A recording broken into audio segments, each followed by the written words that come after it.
يعني بعد المستوى والعلامة الكاملة اللي حققها منتخبنا مجموعته السادسة، أصبح الطريق سهل خصوصا في هذه المباراة، على اعتبار أن هذه المباراة هي تكملة لمباريات المجموعة، لكن أهميتها المباراة تكمن في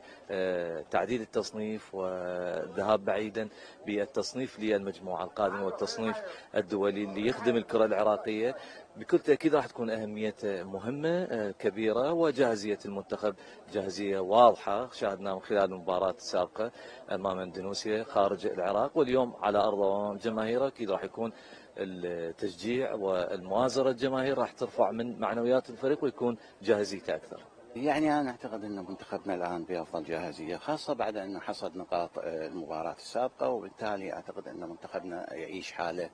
مثلى من الناحية الإيجابية سواء من الناحية التكتيك الفردي أو التكنيك الجماعي، وبالتالي أعتقد أنه كما تلاحظون الآن الجاهزية على أتمها لمنتخبنا الوطني. هناك مشاكل ربما صغيرة، لكننا يجب أن نعمل سوية كإعلام وكجهاز فني وكجهاز إداري من أجل أن نتجاوز هذه المشاكل، لأننا هنا قضية وطن، وقضية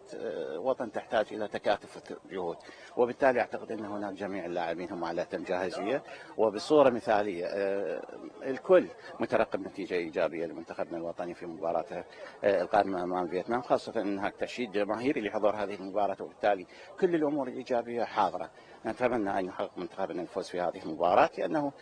بعيدا عن النتيجة نحن متأهلين إلى المرحلة القادمة، لكن هذه جانب معنوي لها حضورها ولها دورها، وبالتالي منتخبنا قادر على تحقيق هذه النتيجة الإيجابية بتكاتف جهود الجميع ومن ضمنهم الإعلام وحضراتكم. الحمد لله، اليوم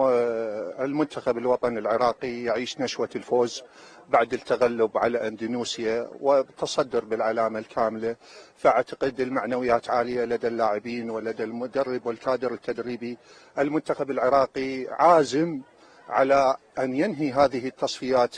كمرحلة أولى بأن هو بطلا للمجموعة، فإن شاء الله القادم أفضل للمنتخب العراقي من حيث الجاهزية ومن حيث تجانس اللاعبين. هناك حلول لدى المدرب، هناك أدوات، قدر يخلق تكتيك حديث للمنتخب الوطني العراقي والتجانس ما بين المغترب وما بين المحلي، فاعتقد دكة البدلاء والادوات جاهزة والحلول جاهزة، ولهذا شاهدنا مباراة العراق واندونيسيا من حيث الشوط الثاني تكتيك المدرب بدأ على المنتخب العراقي وقدر يغير النتيجة وكسب ال3 نقاط. هذا عامل معنوي مساعد بأن تكون دكة بدلاء منتخبنا الوطني بحلول وأدوات متوازنة.